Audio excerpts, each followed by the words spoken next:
Memorial Day means something way more than just a 3-day weekend. Memorial Day is something more than just the beginning of summer and the opening of the pools, more than just about outdoor barbecues and the onset of vacation time for some. It is about never forgetting. It is about remembering.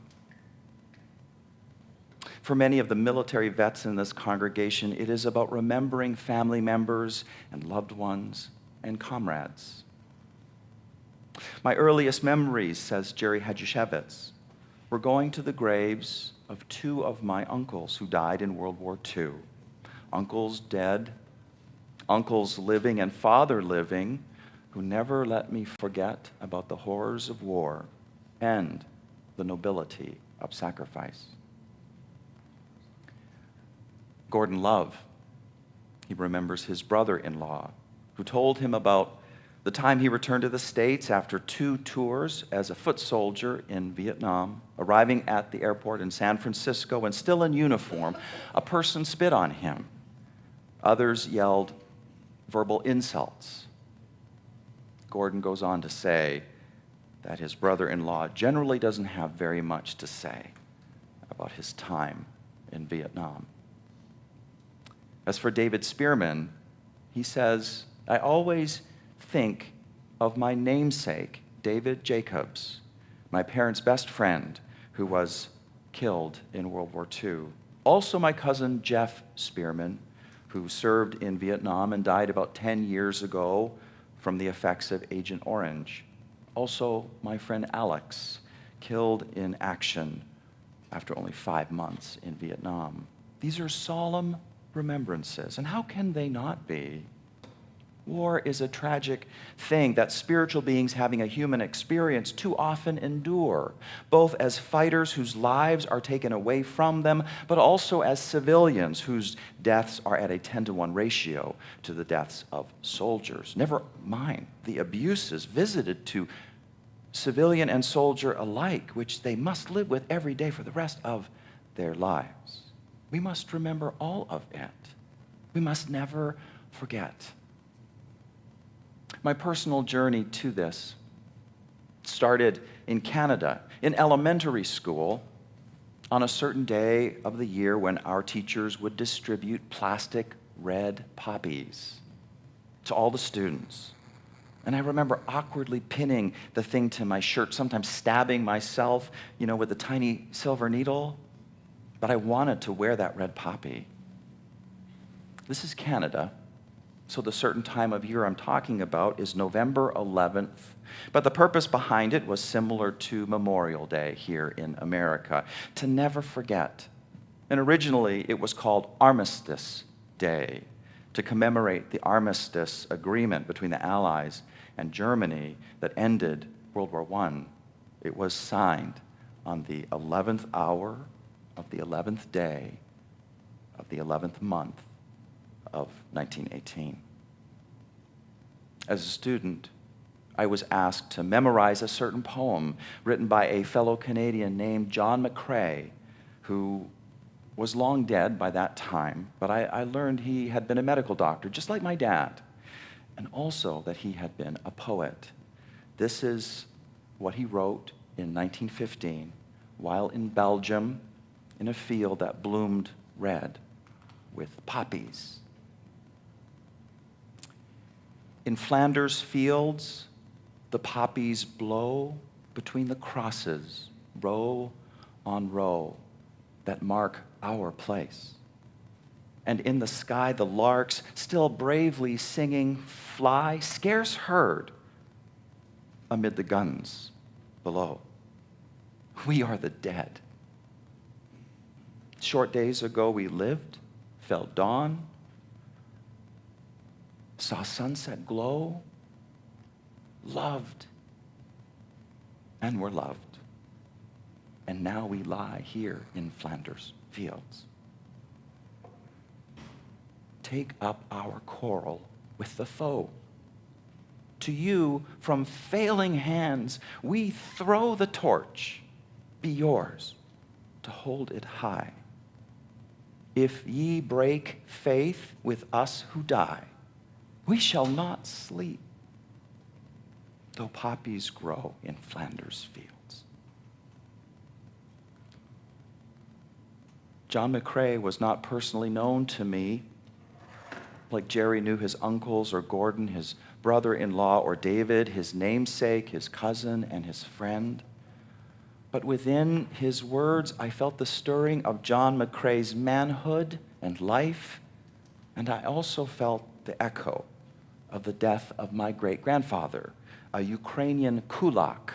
Kulak means prosperous landholder and farmer, whose ownership of his land was an obstacle to Stalin and his desire to bring greater state control over agriculture in the Ukraine. My grandfather would tell me the story of the day he was shot and killed. Tears would stream out of his eyes, and it disturbed me greatly because this was a strong man, and I was not used to seeing this strong man who was so often in control, not in control. I tried to make sense of the poem as best as I could, given what I knew. And now these words still haunt me. We are the dead. Short days ago we lived, felt dawn, saw sunset glow, loved and were loved. And now we lie in Flanders fields. Remembering is a small thing we can do to witness to the suffering and to have stirred up in us not just sorrow, but also moral outrage, that such things can happen. A moral outrage that can energize us to learn how to be better at waging peace than waging war. Moral outrage has its uses. But now I want to focus on Memorial Day here in America, because after all this talk of remembering, there are yet still depths to plumb. Consider the development of Memorial Day, but in reverse timeline. In the year 2000, the National Moment of Remembrance was established by Congress. This asks Americans, wherever they are at 3 p.m. local time on Memorial Day, to pause in an act of national unity for the duration of 1 minute. The idea for this was in part triggered by a survey of children who were surveying the nation's capital. They were asked about what Memorial Day means, and the most frequent response was, well, that's the day the pool opens. We must do better than that. But we continue moving backward in time. In the 1970s, in the midst of the Vietnam War, Memorial Day was established as an official holiday across the United States. In the 1910s, post-World War I, Memorial Day was expanded to acknowledge the ultimate sacrifice of soldiers in all wars. And as for the 1860s, post-Civil War, there's a little war happening right there. And that is the sound, you know what I'm going to say, of a growing congregation, right? It's good. Thank you for bringing your son today.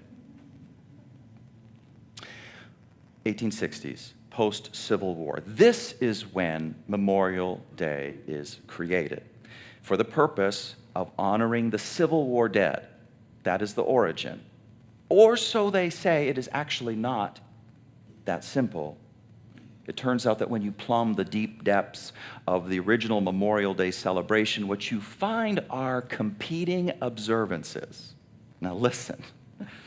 Some kinds stressed, as the great Frederick Douglass put it, the moral clash between slavery and freedom, barbarism and civilization. Memorial Day here was meant to emphasize the sacrifice of Union soldiers, black and white, for the liberation of African American slaves and the creation of a more just and equitable nation for all.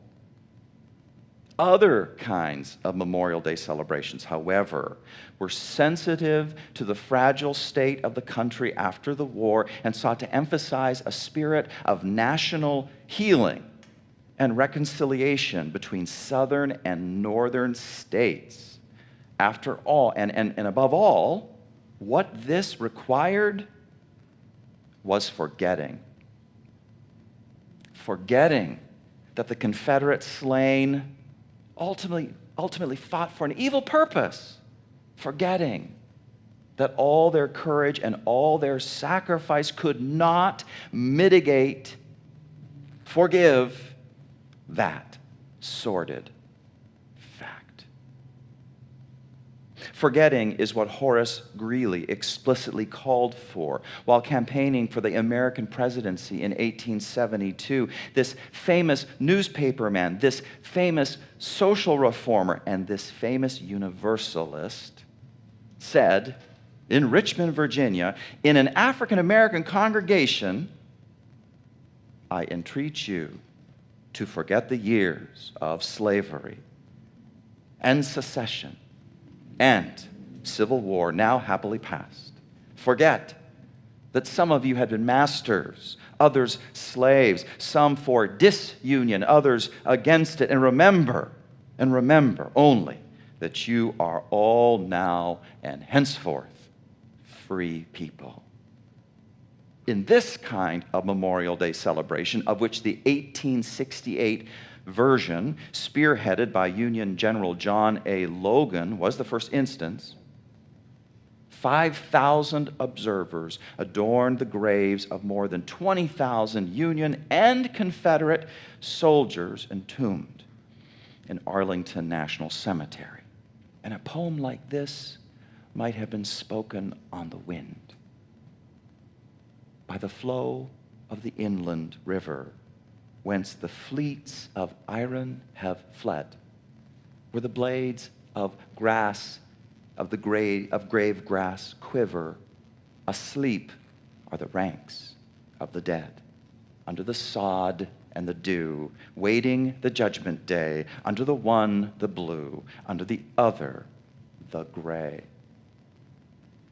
These in the robings of glory, those in the gloom of defeat, all with the battle blood gory in the dusk of eternity meet under the sod and the dew, waiting the judgment day, under the laurel, the blue, under the willow, the gray. No more shall the war cry sever, or the winding rivers be red. They banish our anger forever when they laurel the graves of our dead under the sod and the dew, waiting for judgment day. Love and tears for the blue, tears and love for the gray. But the evil of slavery and its seemingly endless ripple effects is something we never dare forget, because you push it down here and it pops up right here. And so, in the National Reconciliation version of Memorial Day, Union and Confederate veterans would conduct Memorial Day celebrations. They would adorn the graves of the blue and the gray without partiality, and sometimes exclude African Americans from this. That is right. White only, whiteness-centered Memorial Day celebrations started to proliferate. Worst of all, after the Civil War and after the legality of slavery had been broken, new systems for subjugating African Americans took hold. Southern states passed laws known as black codes. Y'all know about those? Black codes that required, among other things, all black people to be able to show proof of employment at all times. If you couldn't, you would be arrested and sentenced to years to forced labor. This is not freedom.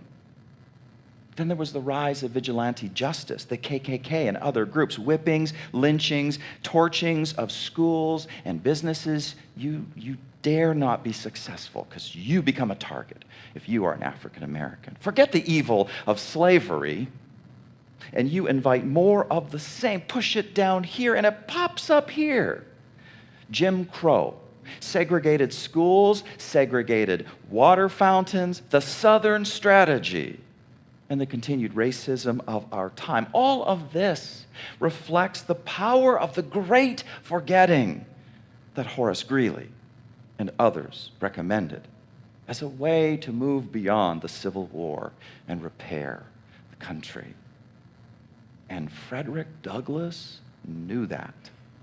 He was an escaped slave who became a profound speaker and abolitionist, and he once said at a Memorial Day celebration in 1871, he said, "We are sometimes asked, in the name of patriotism, to forget the merits of this fearful struggle and to remember with equal admiration those who struck at the nation's life and those who struck to save it, those who fought for slavery and those who fought for liberty and justice.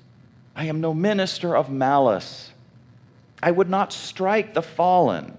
I would not repel the repentant, but may my right hand forget her cunning and my tongue cleave to the roof of my mouth if I forget the difference between the parties to that terrible, protracted, and bloody conflict. The essence and significance of our devotions here today are not to be found in the fact that the men whose remains fill these graves were brave in battle. If we met simply to show our sense of bravery, we should find enough on both sides to kindle admiration. In the raging storm of fire and blood, in the fierce torrent of shot and shell, of sword and bayonet, whether on foot or on horse, unflinching courage marked the rebel not any less than the loyal soldier. But we are not here to applaud manly courage, save as it is displayed in a noble cause. We must never forget that victory to the rebellion meant death to the republic. We must never forget that loyal soldiers who rest beneath this sod flung themselves between the nation and the nation's destroyers. That is Frederick Douglass. I am no minister of malice, he says. I would not strike the fallen, he says. But the gray fought for slavery and to destroy the Union, and the blue fought for liberty and for justice. We must never forget. It is time to stop forgetting. It is time to remember. It is time to repent. It is time to do better.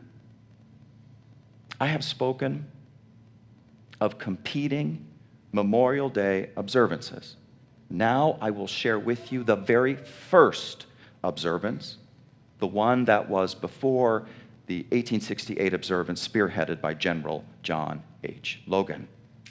My colleague, the Reverend Eric Walker Wickstrom, tells this story. In April of 1865, at the end of the Civil War, Union troops entered the city of Charleston, South Carolina. A great many of the white residents of Charleston had left the city in advance of the soldiers, but the black citizens remained, welcoming the troops to the city where it had all begun just 4 years earlier. Among those troops was the 21st Colored Infantry, later joined by the 54th Massachusetts and the 34th and 104th United States Colored Troops.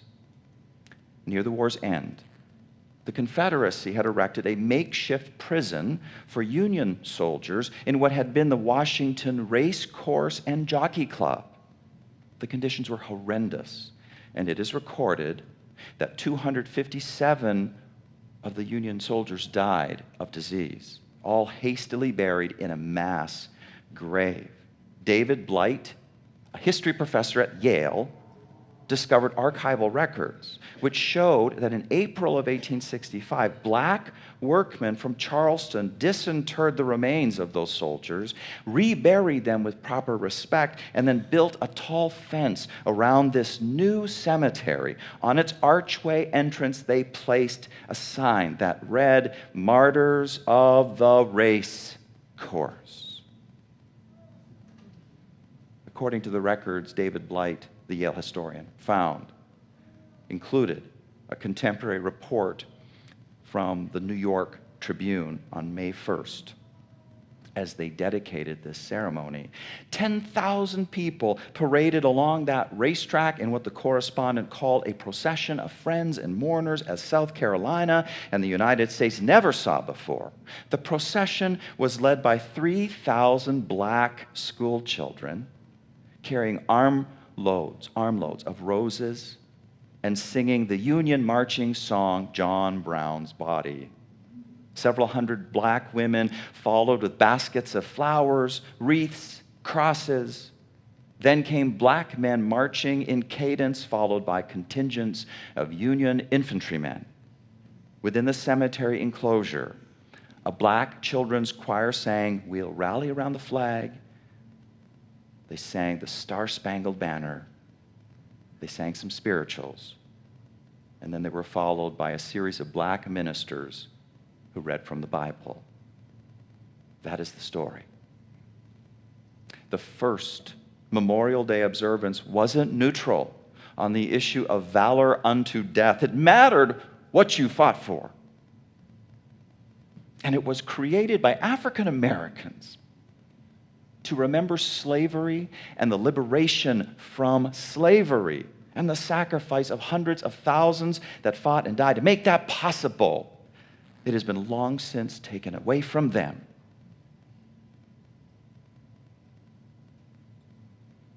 The call for forgetfulness made that possible. Now, I am not saying that the layers of meaning that were added post-World War I are not honorable. I want my red poppy. Give me the John McCrae poem. Jerry must remember his uncles. Gordon must remember his brother-in-law. David must remember his namesake, his cousin, and his friend. This is the time for that. But we must also never forget the 10,000 people who paraded around the Washington Race Course and Jockey Club track.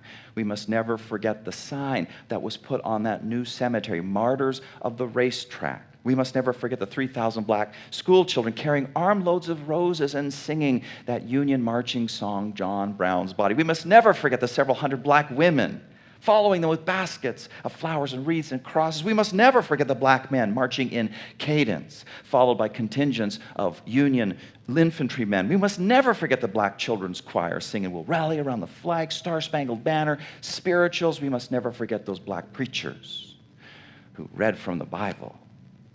These people had a quarrel with the dread foe of slavery. And the foe had been beaten, and they were filled with joy at their liberation. We must remember them so as to take up their quarrel today, because slavery got replaced by other forms of oppression. The foe was beaten only temporarily. The foe is still on the prowl. Right now, take up our quarrel with the foe, says the poet John McCrae. To you, from failing hands, we throw the torch. Be yours to hold it high. If ye break faith with us who die, we shall not sleep. Though poppies grow in Flanders fields, and though azaleas grow in Georgia fields, and though white trilliums grow in Ohio fields, the torch be ours to hold it high. Let us not break faith with those who died. Let them sleep.